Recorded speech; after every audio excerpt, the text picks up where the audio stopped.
Very rare for Brian Armstrong's replies to be full of Bitcoiners, basically going, "Congrats, well done." Congrats. Yeah, You yeah. know, it's every time I click on the Brian Armstrong tweet, obviously the people I follow tend to come up first. I mean, that's the way they order the replies anyway. It's all just memes and go f yourself. Like it's all abuse. And but this one, he's talking about Bitcoin properly. He's not hiding it. And they're integrating Lightning, which fantastic, right? This is the way. If you This is it.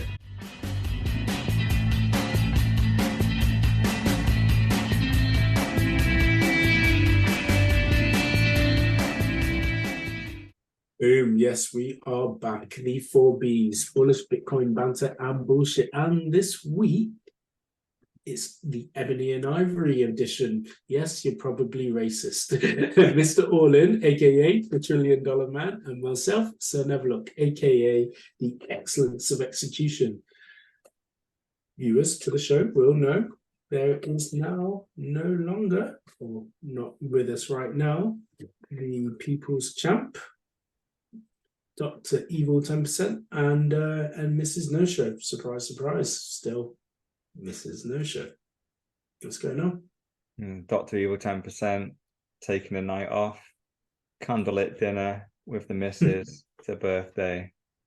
Copy the Bitcoin Standard on Audible being read out. Not many clothes being worn. That's what you need. That's all you need. Lucky Mrs. 10%. Yeah. Yeah. She's going to be listening to him ranting and raving about inflation on her birthday.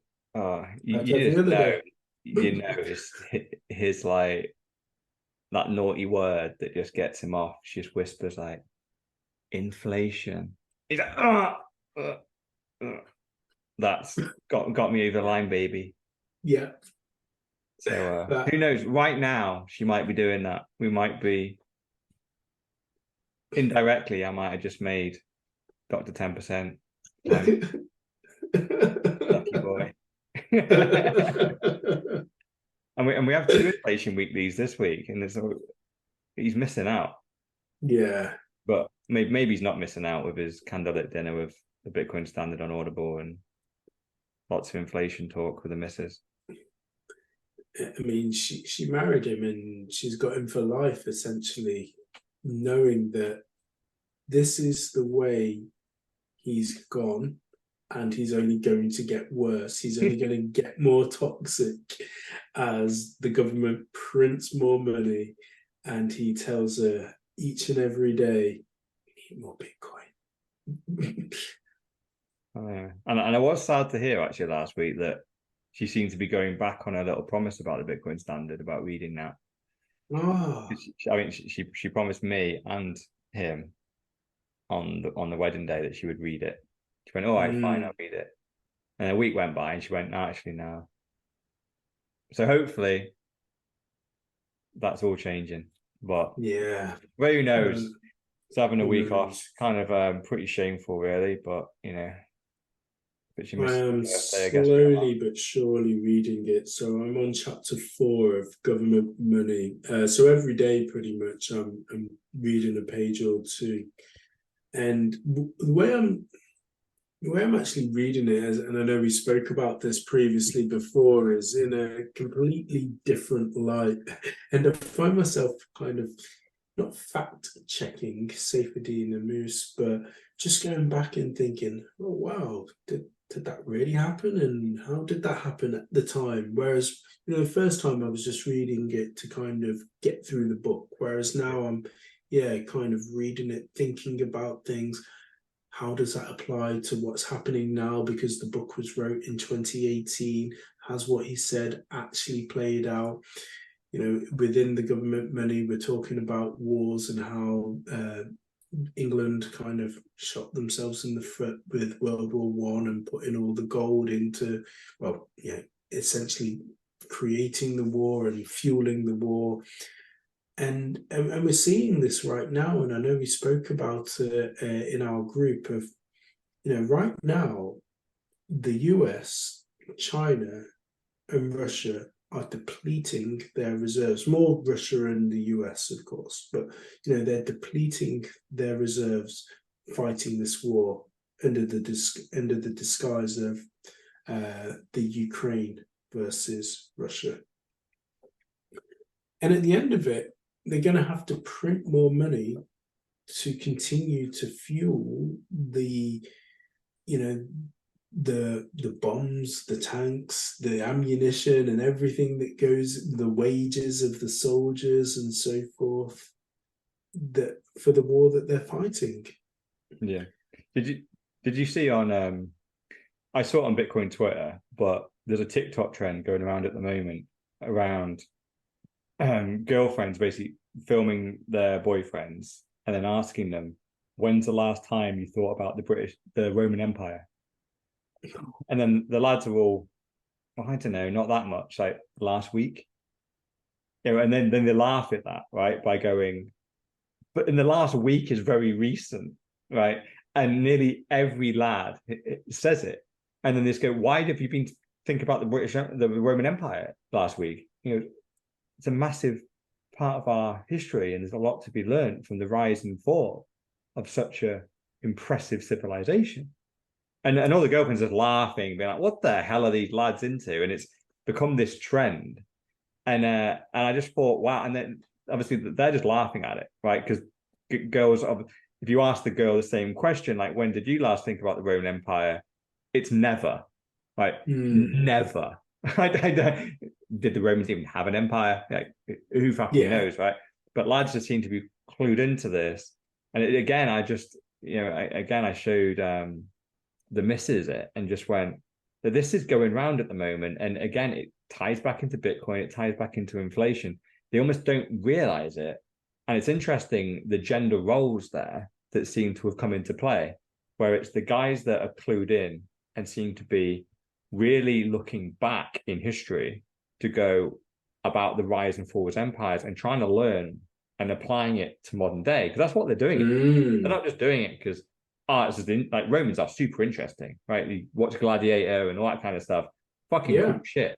But to have built such an impressive empire, but then fundamentally fall to zero, how it's almost the decline is almost more impressive than the incline. Yes, right? Yeah. And then again, you just compare it to today, and just thinking back to what you said, where like the US essentially is our modern day Romans. And what are they doing right now?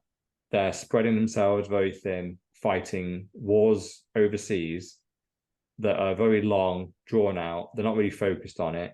They fundamentally lose these wars. You could kind of go, did they lose? They aren't stealing natural resources, so who knows?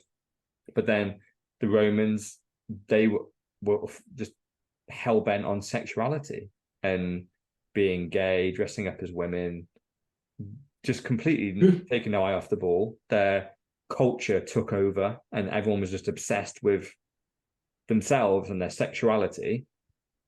What's America doing right now? Pretty much the number one topic in America is trans and abortion. Yeah, it's just these social issues, right? But then they're also waging huge amounts of their net wealth on wars. And then you've obviously got the classic, which is the inflation one, which, how are they paying for this? How are they so distracted at home, yet funding all these wars? Well, they're printing money in the middle. So obviously these days it's super easy. You just add some zeros to a spreadsheet and you now have an extra $1 trillion. Back in the day, in the Roman times, they were clipping coins, filling them with cheaper metals. And you just go, well, okay, great. So the Romans and America have a lot of similarities. What happened with the Romans in the end? Well, in the end, the reason it all failed was they only had power because people respected them and were being paid by the Roman Empire. Yeah. And once they realized that their money no longer contained barely any gold, it was just cheaper metals. But, oh no, it's got the stamp of Julius Caesar on it. that means it's Roman currency, believe it has value. One day people just went, no, I don't believe it has value. And they put their weapons down and went and fought for someone that would pay them in real money. And overnight, the Roman Empire just completely caved, because essentially where their strength was, which was their army, just turned on them overnight, because they no longer accepted the money they were being paid by the empire. And you go, that's exactly what's happening right now. We're just not quite yet at the point where people reject dollars outright. You know, we've had stories on here for weeks about countries rejecting dollars. You know, we've got Argentina on here now. We've obviously got BRICS, which are all rejecting the dollar and don't want to use it. They want to use their own form of currency. Admittedly, it's still some form of fiat, but they're rejecting it. They're downing their tools, and their tools in this instance isn't kind of spears and swords. It is oil, it's food, you know, it's their trade essentially. And they're going, we will not exchange our goods and services for those dollars anymore. We know how you make them, and we've had enough. We're just going to trade with people that we're all on the same version of a currency, so no one has a huge advantage, whereas you just have the advantage where you get to buy everything for free, and you're just sat at home worrying about whether a trans guy can go in a toilet, or you should be teaching what a blowjob is to a 7-year-old. You go, yeah. How about you stop worrying about that stuff and start worrying about people in the world aren't accepting your money for oil anymore? That's a big issue. And obviously the real decline is when their own people stop going to work in exchange for dollars. That's the crumble of the US empire. And who knows how far away from that we are. But yeah, it's just nuts. It's just everywhere, right? It's everywhere. But it actually did inspire me with a little bit of faith in the male population, at least, when this TikTok trend only took off because most guys were going, you know, when did you last think about the Roman Empire? They all said within a week. I'm like, yes, boys, that's great. I love this. Well done. Because if that's what you're focusing on, and if you've read up about that in the last week, it means you're going to understand what's going on today a little bit better. Yes. So it didn't give me any faith in the women, unfortunately, because the women would laugh. The whole meme is, it's funny and it's ridiculous that men are so stupid to be thinking about the Roman Empire within a week. Like, what are they doing? That's why it's a trend. So I worry about the women, but I'm bullish on the men. Yeah, it's an interesting one, actually. If we think, are they really trying to put the pieces together? Are they scared? Are they worried? Are they apprehensive of, I need to do something ASAP? Because yes, that happened hundreds of thousands of years ago, but it's also happening right now. You know, I'm sure there's going to be a lot of similarities between the leader, Julius Caesar, being assassinated, and, you know, the fall of the empire, to what's happening now, not just in the US, but in other countries where the leader is being assassinated for some of the things that they're doing. And then afterwards, because again, from reading the Bitcoin Standard, forget the name of the ruler, but there was peace underneath the ruler after Julius Caesar for about 16 years or so. But in order to have that peace, you kind of need that volatility. And we are, from the looks of things, certainly heading for a period of volatility. Yeah.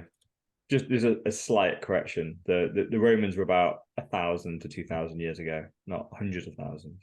That's more cavemen about them. Yeah, sorry, not hundreds of thousands. Yeah, yeah. Obviously Yeah. 2000 AD. But do you actually Yeah. know what I actually think the real reason why people look into it? I think it's our friend Ray Giallo. I think his cycle book and commentary that he's got out, I think that's really got people very interested.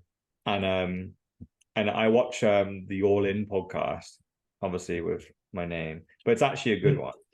And they had Ray on. They're doing their conference this week. So Ray was actually on it on stage. And so again, he talked about his cycles and the rise and fall of China, France, Netherlands, Britain, America. And and obviously he doesn't, I don't think he directly mentioned like the Romans in that speech, but it's the cycles thing. I think he has got people looking at cycles. And it's interesting because of the All In podcast, you've got David Sachs, who's a tech entrepreneur. He made Yammer and like basically the business Facebook. He made that, became a billionaire off that. And so he's very much like us. He can see the wood for the trees. But then you've got Jason Calacanis and Shamath Palapantatiya, something like that. And they tend to be just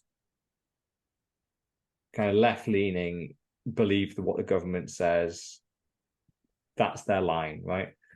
So they don't agree with Ray when he's basically saying, we've seen this cycle happen multiple times, and here's America, they're the latest big cycle, and here comes China. So unless this cycle that's happened at least 10 times before doesn't, something catastrophic, like weird, needs to happen to stop it, it looks like America's going to continue to decline and China's going to push on through.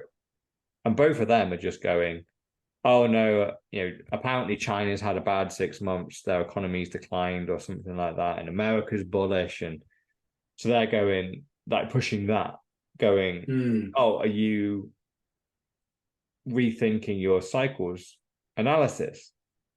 And I can just see in his face, he's just looking at them going, right, let's look at the brass tacks here. American debt, all-time highs.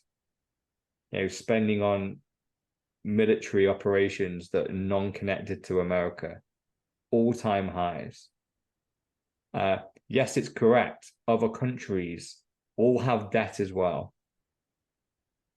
And in every single cycle, the dominant country isn't the only country that has debt. They all have it. But some countries are more agile to navigate the crash than others. And they're the ones that come through and ultimately take over in the coming decades. So they're just pushing that, essentially what their argument is, America's in debt. Yeah, it's record debt. It's stupidly high debt. But all countries in debt. It doesn't matter. Debt's just a number. We can just owe as much as we want. But Ray just went, you can't have debt that doesn't matter. Debt has to matter. If you could just add infinity onto your debt, then it's not debt.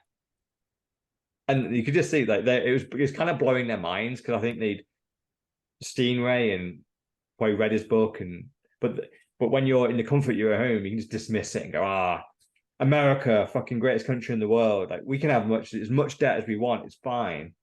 But Ray was just sat there going, well, yeah, maybe China has had a bad 6 months, like allegedly. I don't even know what metrics they were using. But has America really had a good 6 months? Oh, yeah, the stock market's up. Oh, right, everything's fine then. Stock market's up.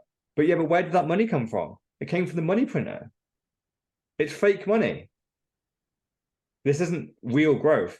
If you look at the actual American economy, about the work and how much stuff is coming out of America, it's still less.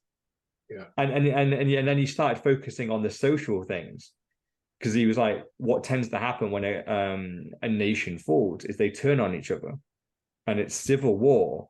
as well as being spread around multiple global wars that is the cause for collapse. They're just fighting on too many fronts, spread too thin. And you go, and they're going, oh, but everything's great here. And you go, what? It's never been more divisive, left, right, men, women, black, white, abortion, no abortion. Just about every single political issue there is, America could not be more divided. And whether you think that's totally orchestrated or not, they're divided. And saying that America will go into some form of civil war over the next 5 or 10 years, we all saw the BLM riots, and it's not a million miles away, is it, from going, and especially with, imagine if they had they do it over inflation, or people are angry. Yeah, they're very fucking, and there's a lot of guns in America. So seeing a civil war in America over left and right, men, women, whatever it might be, like, you'd almost be crazy to go, oh, that can never happen. It seemed very likely, right?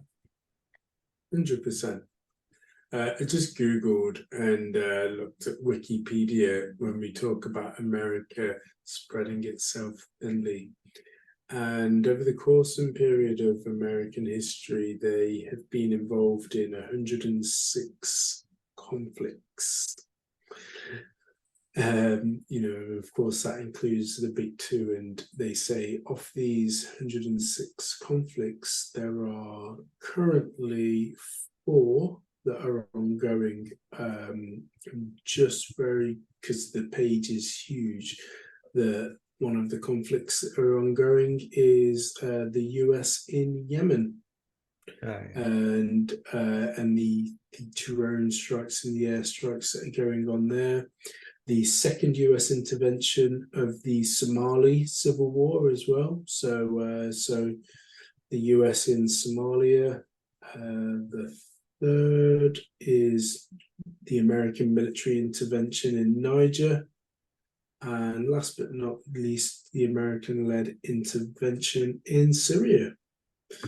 So you've got those highlighted, but again, I feel like we are also seeing the US versus Russia under the disguise of the Ukraine. So that's one that's going on. And of course, there is the ongoing battle between the US and China because China will naturally, being the second largest superpower, want to test the first superpower, which again, Ray, I'm sure, will have spoken about, that when the number 2 takes on the number 1, there's always some form of conflict, because number 1 never wants to necessarily give it up without a fight. It's another good thing actually about what Ray said was, like, because their view of how America became great, right, is just innovation, hard work, creativity, right? He went, nah, it's not. The reason why America became the superpower was because they avoided World War II for the majority of it. Yeah. And it's funny because most Americans think they won World War II. And actually, they sat out for 90% of it, and then came in at the end. They picked a side once they could see the winner, and then they kicked the ball over the line and went, "Yeah, we scored the goal." Classic fucking goal hanger, right? And he left it at that, going, why America did so well was every other country had to hyperinflate their currency essentially to stay in the war, and America didn't. They only had to print a small amount to join right at the end. But then the thing he missed was what we've discussed on here probably a dozen times, is they then put their hands up to go, oh, we'll look after the gold during the war, right? Just in case Germany wins and the gold's in threat. Oh, we'll look after it. We'll look after everyone's gold. And then once the war was finished, everyone went, can we have our gold back? And they said no. So they suddenly had the world's gold, and they also hadn't inflated their currency to fight World War II, or the other nations had. So they had the upper power on multiple levels. They had a stronger fiat currency, and also they had everyone's gold. So when you look at the rise of America, when people go, "Oh, it was creativity, innovation, and hard work," you go, "Nah, they just, if anything, it was political genius of how they played World War II." Yeah, that's being kind. If you want to be harsh, you go, it was basically opportunist theft. they literally let multiple nations kill themselves, then picked a winner, but during it went, look, we'll look after the valuables. And then once the war was over, they went, fuck you, we're keeping the valuables. And by the way, we have a shit hot army that we haven't blasted for the last 4 years. Ours is fresh. You really want to go? And everyone went, okay, we don't want to go. Like, our soldiers are not ready to go. Like we don't another war just after that one. So they went, so we're keeping the gold. So, political maneuvering at best, outright theft at worst, is what caused America to be great. Yeah. And that you'll not find in any history book. But that is about as close to the facts as you can get. Because there's plenty of other nuance all around that, obviously, but you want to look at the big factors that made the difference, and they're the ones. We haven't gone to a story yet. Should we go into a story? I know, because I was going to say, if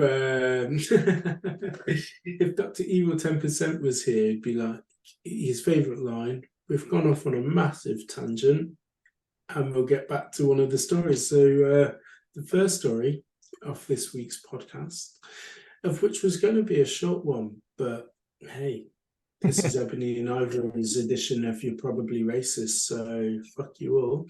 We'll do it as we want to. And it's Coinbase integrating Lightning. So this is interesting, and I liked reading some of the comments from people as well, and how Brian Armstrong, the CEO of Coinbase, was responding back to some of the direct commentary as well.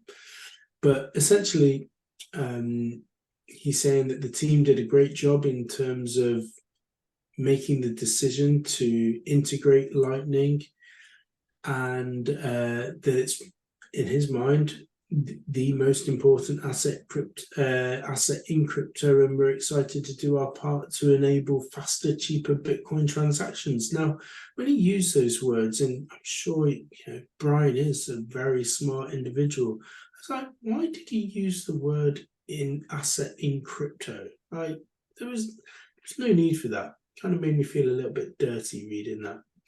But he says simply, it may take some time to integrate, so please be patient. So watch this space. Lightning is coming to Coinbase. What did you think, Mr. Orlin? Yeah, I thought it's great. Obviously, Brian Armstrong is not someone that the Bitcoin community like particularly, because he used to be a big advocate for Bitcoin, and then he went full shitcoin. He'll call it crypto, but he went full shitcoin.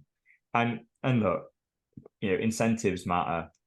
Yeah. He runs the biggest shitcoin exchange in America. So of course he needs to mention Bitcoin and crypto in the same sentence, just so people continue to not just buy Bitcoin, send it to a hardware wallet, and he never sees it again. He doesn't make a lot of money off that. He makes a lot of money off people buying shitcoins, trading them, selling for a different shitcoin. Every single trade, he's taking a small cut of it. So I don't usually blame him for being a crypto bro, but he hasn't really talked about Bitcoin for years. It's almost been an in joke inside like Bitcoin Twitter that Brian just won't say the Bitcoin word. He says crypto and he'll mention a load of coins. He barely ever says the word Bitcoin. He's barely said it in the last 5 years. So this seems like a bit of a change for him. He actually has mentioned Bitcoin. He said it's the most important asset. Stop there with the sentence. because he's obviously right on that. The only thing he's wrong probably is on the percentage. I would go most important asset by 99.99%. I would say that would be I think he's saying most important asset, but probably Ethereum and Cardano and Solana are like still also in the running of the race with Bitcoin. I think that will be his mindset, and clearly I hugely disagree with him there. Yeah. But now it seems great. Obviously, they haven't integrated it yet. They've just got a team together that have formally gone, they're doing it. They've committed to doing it. So now it's going to be a case of how long does it take them to do it? And it's interesting, actually, because obviously I brought up Pierre a few times on the podcast recently. And he's in the comments of this tweet somewhere. Anyway, I can't find it right now. But he's basically just going, congrats, Brian. Like, if you need any advice, let me know. And then someone replies to that going, didn't you integrate Lightning at Kraken? Which he did. But he replies going, no, I didn't do that. A team of developers, engineers, support people, they did it. I was just a product manager. As for fair play, Pierre, again, I don't want to be too much of a fanboy. But obviously, I'm a product guy at heart as well. And so often, the product people get a lot of the praise and also the criticism, to be fair, of projects. And it's so... And obviously, we share a lot of like bullshit on LinkedIn in our group chat and all that kind of stuff. And people constantly taking credit for stuff and virtue signaling about how good their company is, or like chastising a company they've come from. It's all just bollocks, right? It's all just bollocks, all designed to make themselves look good and maybe jibe at someone else. And I don't know, there's something that's resonated with Pierre's response to that, where he's the only person at the moment that has ever integrated Lightning into a big exchange at Kraken. His first word in response to, did you really do that? Was no. A load of other very smart people did. I was just the product guy that was along for the ride. Yeah. And I just really, it's the whole, stack sats and stay humble. He's just living and breathing it, right? It's so easy to take credit for other people's work. Like you're part of the team. So yeah, there's multiple things that I liked about this, and obviously all the comments on the tweet, which again all linked below. If you don't believe us, it's all there. Very rare for Brian Armstrong's replies to be full of Bitcoiners, basically going, "Congrats, well done." Congrats, yeah. It's every time I click on a Brian Armstrong tweet. Obviously, the people I follow tend to come up first. That's the way they order the replies anyway. It's all just memes and go fuck yourself. Like it's all abuse. And but this one, he's talking about Bitcoin properly. He's not hiding it. And they're integrating Lightning, which fantastic, right? This is the way. This is it. You do want to trade your Bitcoin, and you need to, and obviously this is great for people like me as well, because obviously if you live on a Bitcoin standard and you keep your Bitcoin on a hardware wallet, you don't want to always be taking that off and sending it on layer one to an exchange just to be buying your groceries at the weekend. Ideally, what you want to be able to do is, obviously the perfect answer is pay for my groceries in Bitcoin via Lightning to my grocer. We're not there yet. So, but through the exchange, ideally, I don't want to be paying a layer one fee. I want to be sending it to Lightning to the exchange, which is basically free and instant, and then sell the Bitcoin for some fiat, put it into my bank account, pay my bills, and so then you negate the layer one fees. So fantastic. Congratulations, they've managed to do it. Well, they've managed to commit to doing it. Yeah, it's a commitment to doing it, and it is coming soon. But for me, I was thinking Coinbase is such a we'll say customer friendly to a certain extent, because you know that you're now no longer a customer because they weren't friendly, but typically is used and aimed and geared at helping customers understand the cryptocurrency world, because they are not just a Bitcoin only platform, but making it super easy for people. So, essentially, I think they'll have their own wallet, and being able to teach people how to use the Lightning Network so much easier. So adoption of the Lightning Network will be coming soon, and then people will just naturally branch off and use other Lightning networks. So I know that we were using Blue Wallet, for example, when we first started learning about the Lightning Network. So LN is good. It's great that it's on Coinbase, and it's great that it's reaching its tentacles and reach further than just the hardcore. Yeah. Sweet. Let's move on to Inflation Weekly. And Inflation Weekly on this one is so we've got an Inflation Weekly is a political issue you just hate on the economy because you're salty, is the line. So again, from our beloved X, the link is below. But the economic data, even for optimists, are just stunned when the Nobel Prize winning economist Paul Krugman shows why most Americans don't think the economy is doing well, and there's naturally data to be looked into to prove this point. So, what's going on here, Mr. Orlin? Oh man, this is Paul Krugman doing what he does best, which is sucking government cock. So this is basically CNN, right? They polled a load of people, right? Who knows who they poll? But they polled them, and they've gone, the majority think the economy's in the toilet. So Paul Krugman is here to tell them that they're wrong. Yeah. And he's here to go, oh, everything's fine, nothing's wrong. Look at all these stats, right? There's stats here. There's job losses are going up.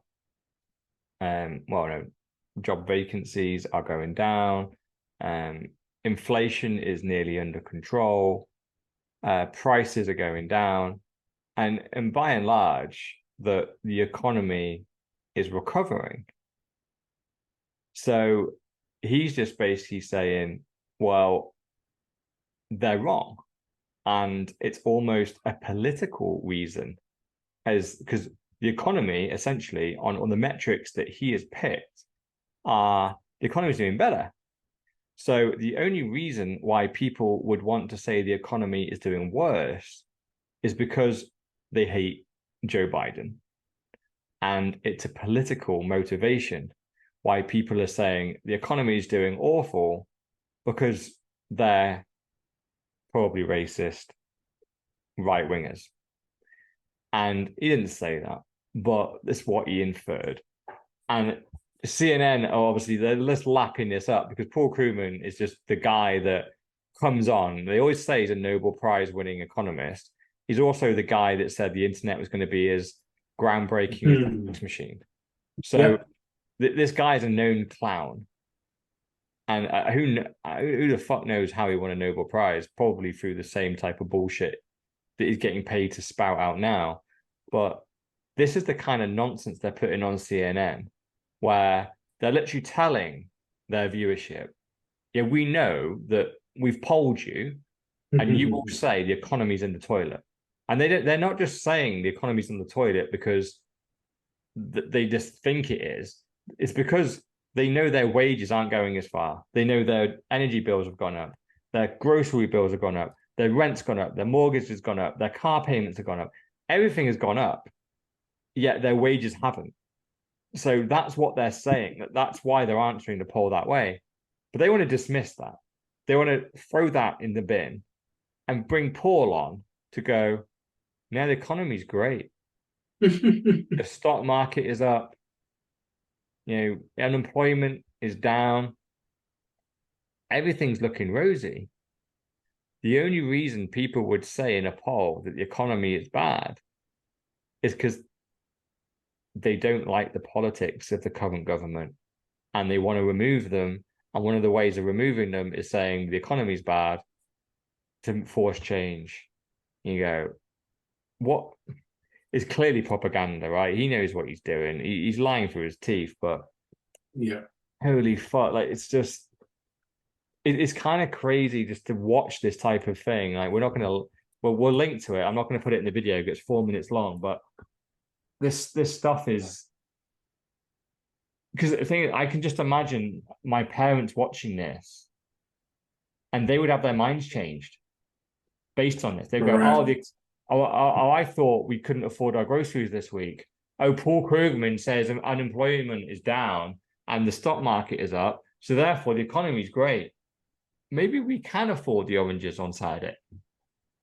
No, these stats mean nothing, right? Inflation is a very black and white issue, and has the price of goods gone up? Yes or no, right? If the answer is yes, okay. Next question is, did wages rise in line with that?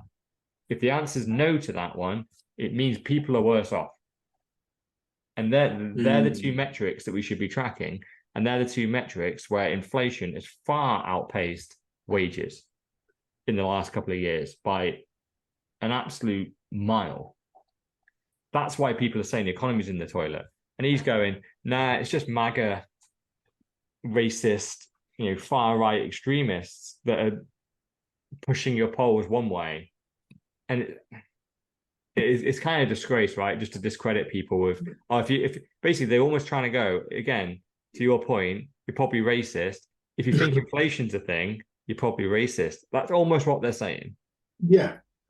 Are they trying to taint and colour the public's view with using someone of his stature and his Nobel Prize winning ass in terms of, well, you can't be wrong. He won a Nobel Peace Prize. So, who are you to argue with him? And he's always right. He won a Nobel Peace Prize. So you better start listening. Yeah. Do you know also won a Nobel? He's won a Nobel Prize. I'm not. For economy, I think. Obama actually won the Nobel Peace Prize. Gosh!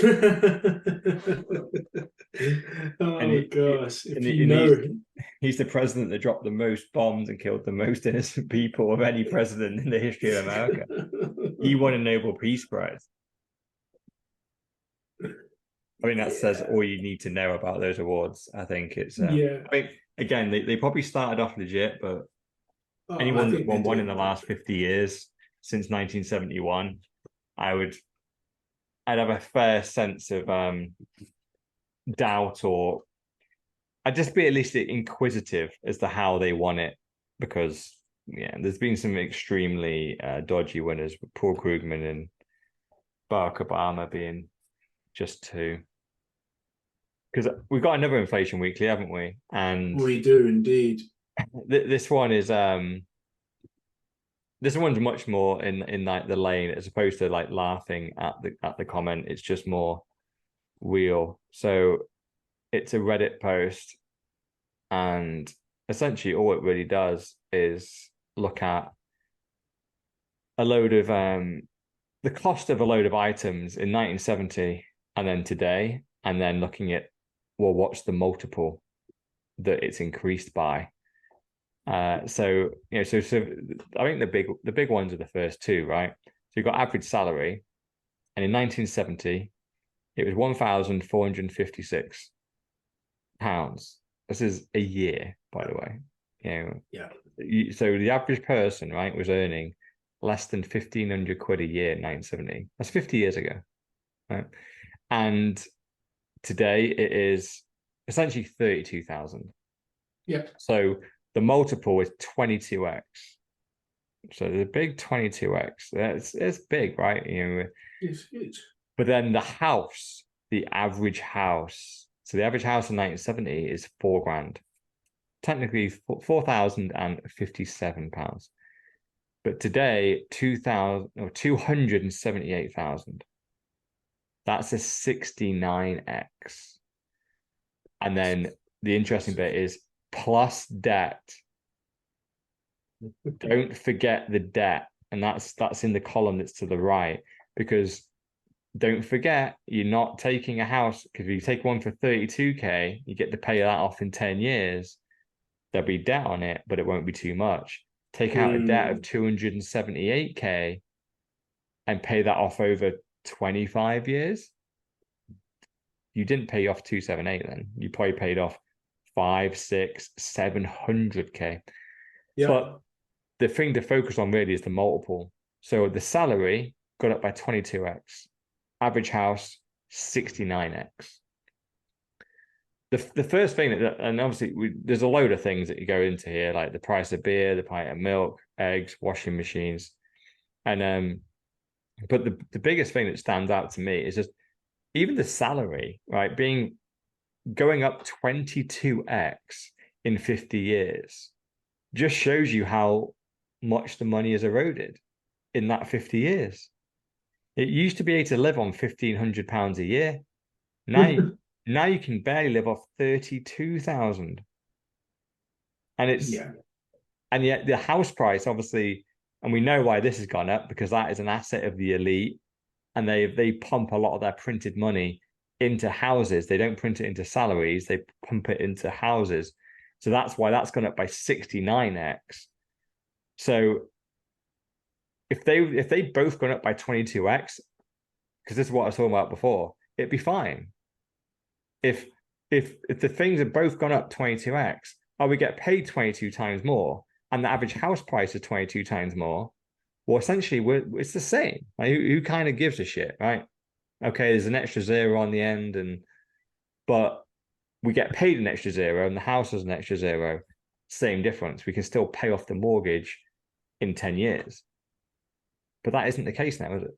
It's went up 22 to 69, so it's gone up 3 times faster. And that is why people are so fucked, because you can't own a home in the modern day. You could own a home in 1970 relatively comfortably, but you can't anymore.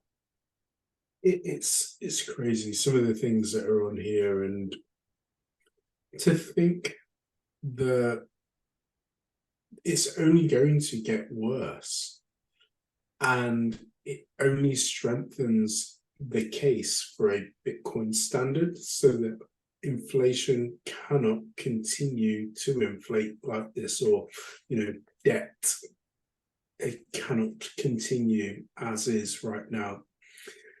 When I was thinking about this week's story, naturally I was thinking about Jeff Booth's book, The Price of Tomorrow, because some of these things should really still be as cheap or coming down in price as well. The elephant in the room is, of course, the phone call. So the phone call, to make a phone call for 6 minutes long,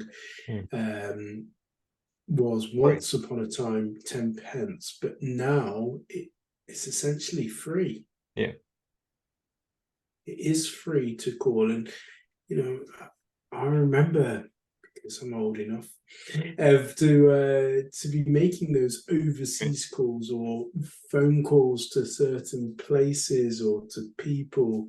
It's like, okay, I've got to keep this short, because for every minute that phone bill is going to be racking up. And no, that's gone. That stigma of we can only use it for a limited period of time. No, all gone.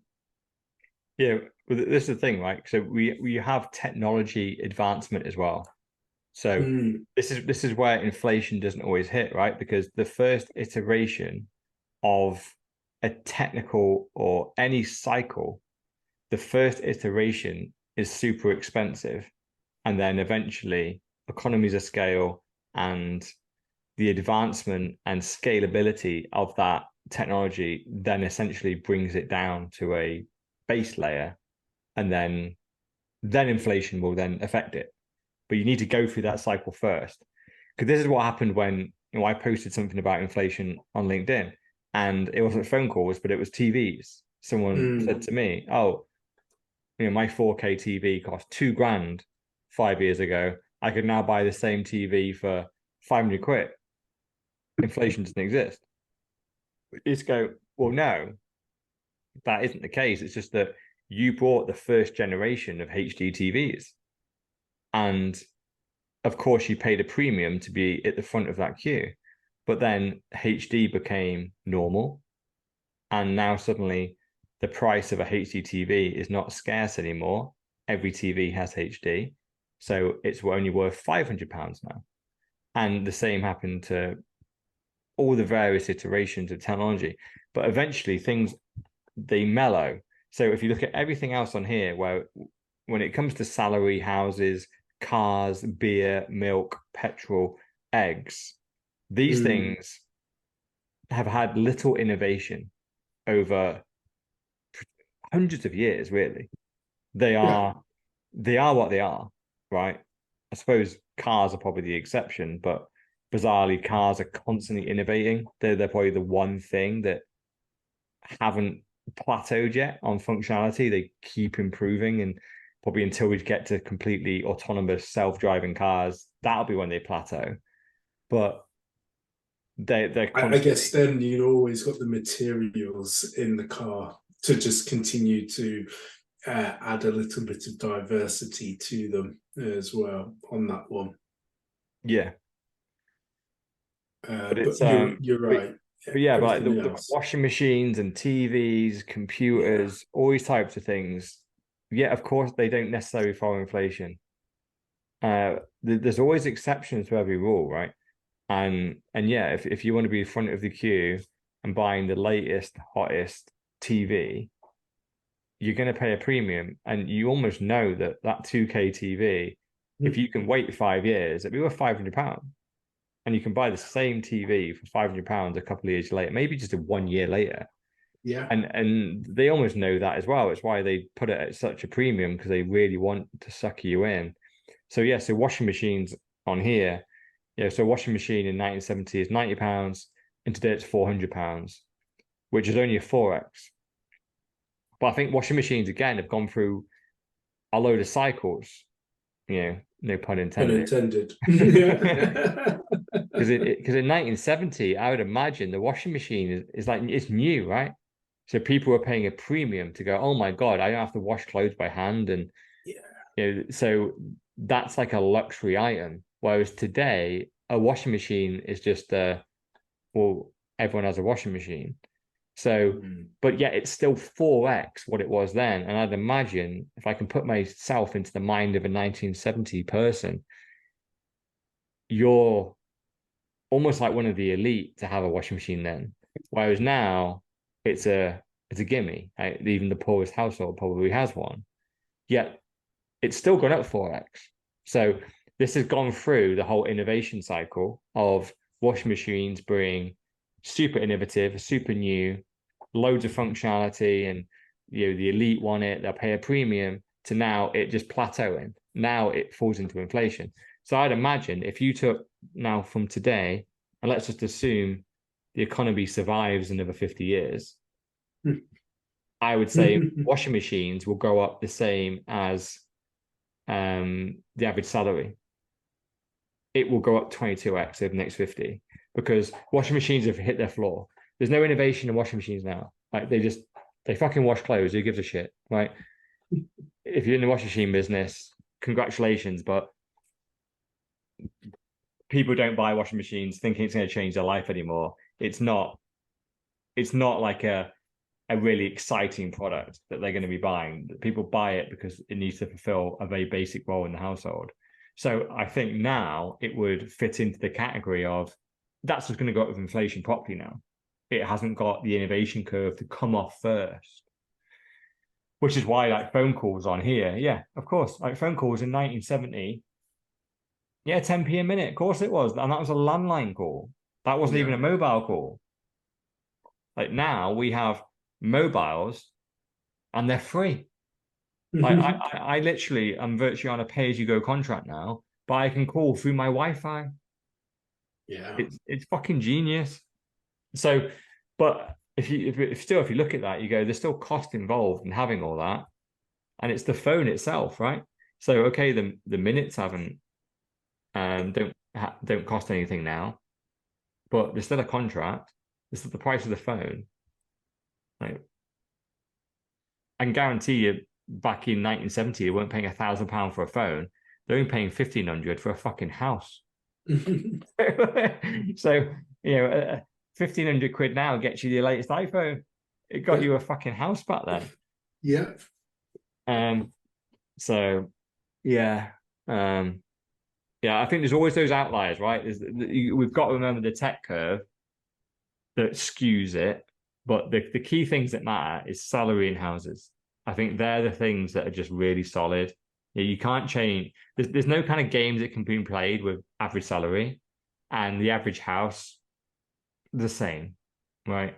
So could you can compare like to 1970 to today, have the houses materially changed? Did we used to live in mansions or small houses in 1970?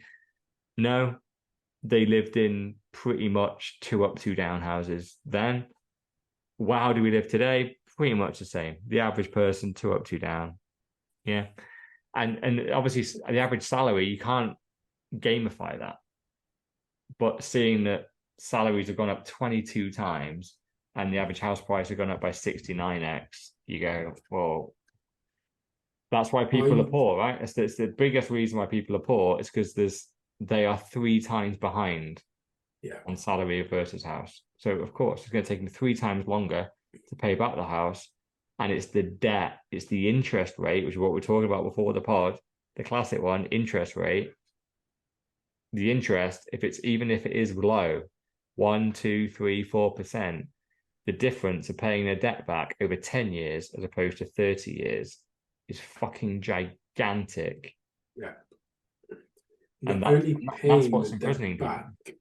It's also trying to accumulate the money to put down as a deposit, and then they'll always be chasing because they'll no doubt be paying the current rent and then trying to be chasing, and money is inflating. So therefore, as we've seen here, things are getting more and more expensive. So it's putting them further and further behind each and every month. And it's just a minefield, I'm sure, for them to be able to haggle and get through. Then they finally get the property, and then they've got to do repairs to it and renovations of some sort, not because it might need it, but because they want to, because it's their own house. Eventually they want to put their own stamp on it, and it's just very, very difficult for the average couple and people to really crack on and get on.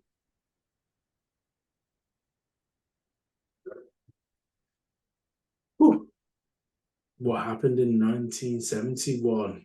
Who thought that one picture could keep us entertained and equally stimulated for such a long period of time, eh?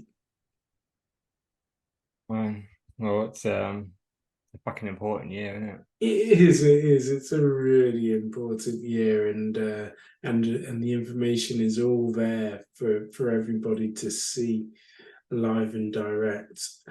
I also use this as well from a personal perspective with regards to the average house price. So the rental properties that I own right now are 2/3 the average price, and this is across the UK. So I kind of use it as a benchmark to kind of say there's still so much more to go. So every time I'm looking at a house or thinking, okay, where are we? Whereabouts are we in terms of the cycle? I can easily and equally say I'm okay. You know, I'm not even at the average price of a property, so there's room and there's more space for the house and the property to grow in terms of pricage. Yeah, right. I was reading the comments as well, and it just says in here, like in 1982, the average wage was 7 to 8K, and the house price was 23K, which is 3 times salary. And the person's just, damn, I wish I was born earlier. Because that's the thing, right? It's just it's like the average wage is 32K now. That should mean the average house price is 96K. Yep. But it's not. It's 270. And I think even that chart is out of date. I think it's more like 310, 320. And so that's the problem, right? Yeah. That's not only is like that's where inflation really hurts, because it's fine. Everything going up in price. If everything goes up relative to wages, then it doesn't matter. But inflation doesn't mean that. Inflation has to mean the price of everything else has to go up and your salary has to stay flat. That's what inflation is. That's what everyone agrees to. That's what's stimulating the economy. That's what quantitative easing is. And I don't think a lot of people get that, but it's, and if you fast forward 50 years of they're lying 3% inflation, whereas in reality it's more like 5, 10, and in recent times 20 or 30% inflation per year. This is what it means. And essentially what it means is you wake up and yeah, it's fine if you've already bought a house and you've got a mortgage. And I think this is why they almost get away with it, is because once you're on the ladder, right? Like so like for all of us right now, we've all been screwed by this, but we're on the ladder. We've got to a certain point, and you're kind of going, it is what it is. Now inflation is carrying on, and if anything, and it used to wind me up, and I think in the beginning of this podcast it used to wind me up, because especially with Dr. 10%, he used to say it numerous times about how his house is now worth more. You just go, is it though? Is it? Because do you get paid more in relation to that? And the house that you want next, has that come down? It's like everything has gone up. Like it's just like houses are obviously always going up in price. Like, and it's largely inflation. Yeah. And with a big chunk of elite money from the inflation money printer pumping it into property. And you go, unless you have 100 properties and you live in one and then you can just flog the others, you've made nothing. You've made absolutely fucking nothing. And we shouldn't be really celebrating it. Exactly. The problem is our kids are coming through and they have to start again with this new inflated, even further disparate price from wages to house. And we shouldn't like celebrate this. So it's like, oh yeah, I made 20 grand in the last 5 years on my house. Well, you didn't. It's just inflation happened. And what it actually means is that wages haven't gone up. So now your kids are going to have to earn another 20 grand to get the same house as you. And that's just in 1 year. And they're 20 years behind you. So they're going to have to earn, was it 400 grand more to get the same house as you on wages that are largely the same as you. So that equals they're not buying a house unless you help them hugely by and it's just, yeah, it always used to wind me up when people go that the house has increased in value, and I go, yeah, it hasn't. It's just that money is devalued. That's your house is worth the same. Like it hasn't fucking changed. You've done nothing. It's just that the money's worth less. That's why your house is worth more, because the pound is worth less. Well, it goes back to our point, doesn't it? Of but again, before the podcast, we were talking about those key milestones of birthdays within our lives, and our kids are going to be with us until forever. Essentially, they might not be moving out at all based on the rate. We're on a Bitcoin standard, we're fine. Yeah. But, essentially they moving out into the Citadel. Yeah. Please. Hyper Bitcoinization. yeah. You can stay on the land, just don't have to be so close. I built my house down one in the fields. It's fine. That's the one. But yeah, it's making it harder and harder for average second, third generation to actually prosper and spread their own wings as well. Okay, so we've only got one more story left for the week, and this story, when I can get to it, just again. So Tucker Carlson goes to Argentina and interviews our friend of the show, Javier Milei, and explains who he is and what he's about, and clearly his political message to the people of Argentina. So we're going to insert the clip because it's 32 minutes plus long. So and the clip will be there. But yeah, watch at your own leisure. The nuts thing about this, right? It's had 417 million views. Now, wow, that's a lot, right? That's a lot. If I was on YouTube, then that would be one of the leading videos of nearly of all time. Mr. Beast gets 100 million views, and he's the king of YouTube. Yeah, I know there's plenty of videos on YouTube that have had billions of views, but they tend to be music videos. But now people are suggesting that maybe Elon has changed Twitter's dynamics, where if this is plays for like 1 second, then that counts as a view. So yeah, I would like to know what counts as a view. If it's not at least 30 to 60 seconds worth of watching a 32-minute clip, then I wouldn't count it as a view. I think YouTube does say if you don't watch for at least, it's either 30 or 60 seconds, I can't remember. But it's one of those. And if it's any less than that, they don't count it. It's a no view. If you watch for 5 seconds and click away, they don't count it as a view. So who knows? We don't count the 4B's viewing figures like this by that same criteria. So please do like, share, and subscribe.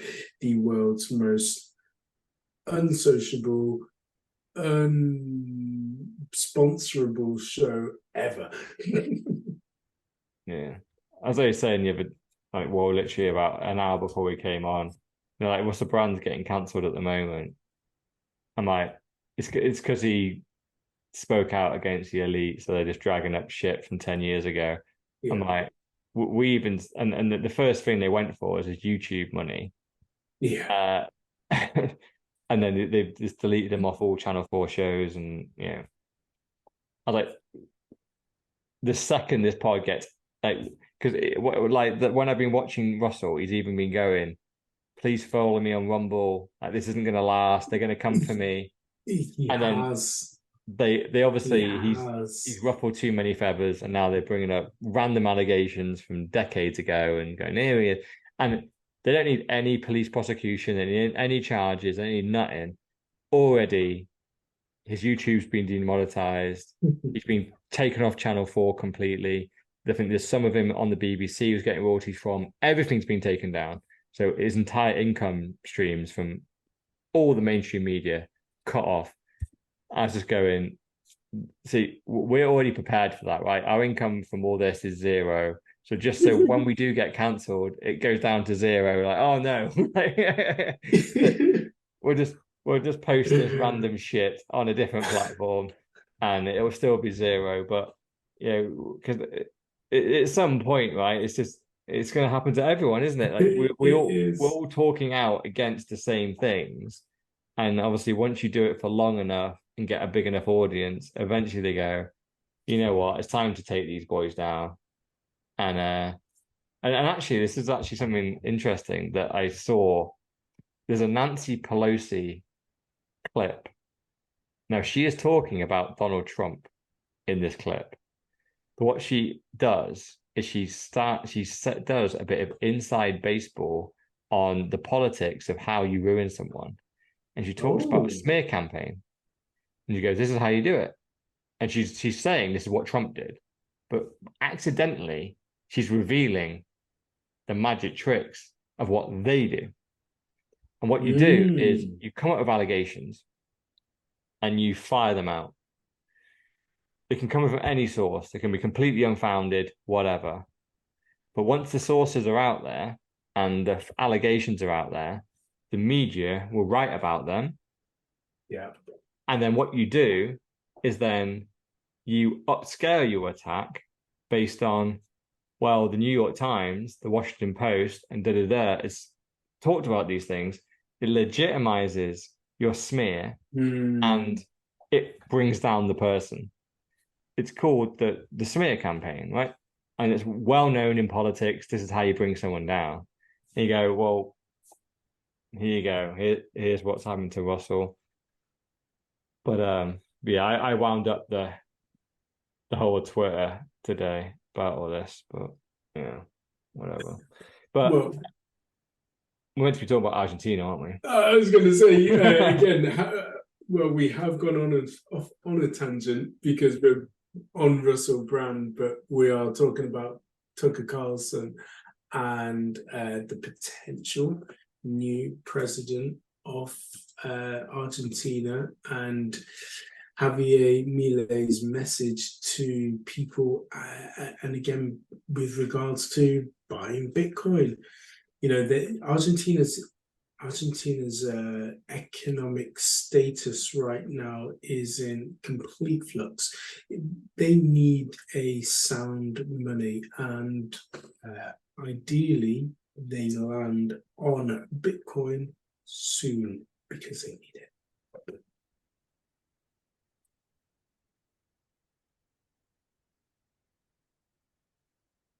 Anything you want to add, Mr. Orlin?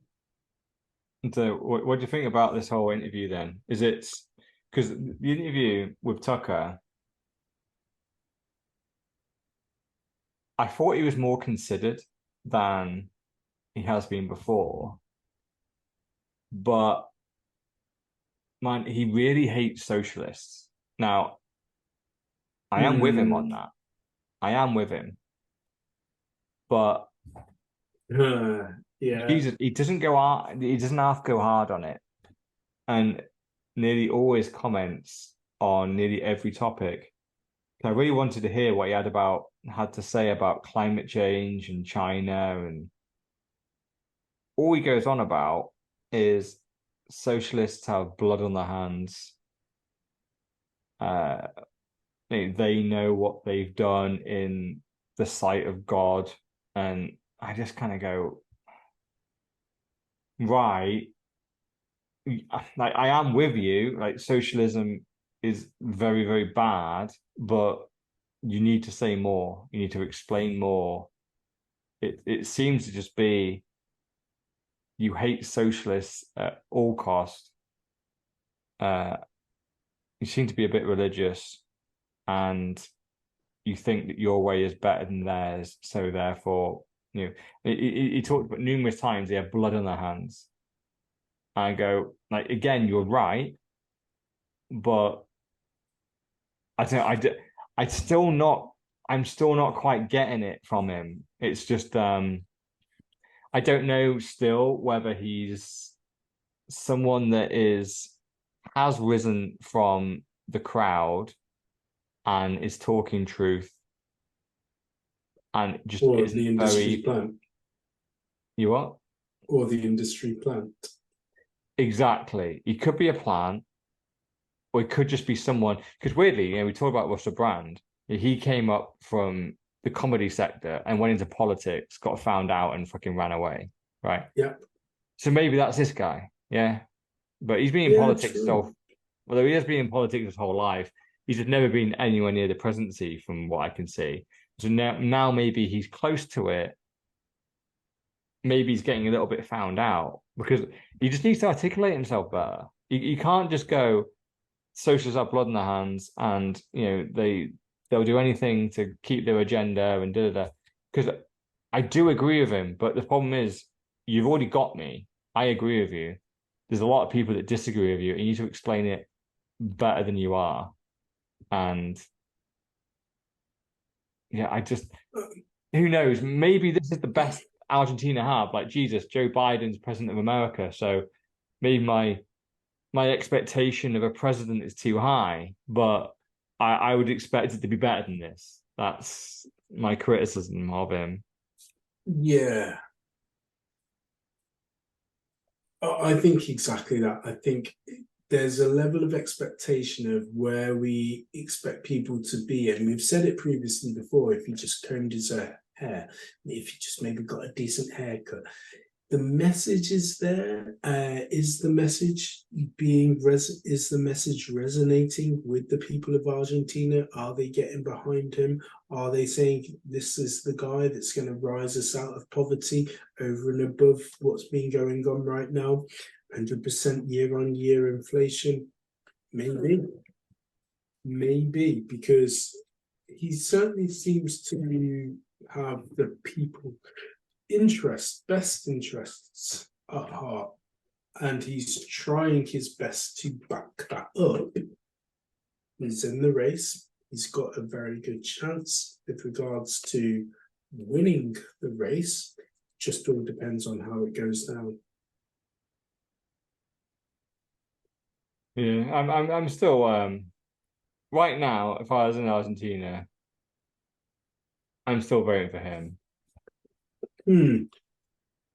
Out of, admittedly, I'm not exactly deep in the Argentinian political game.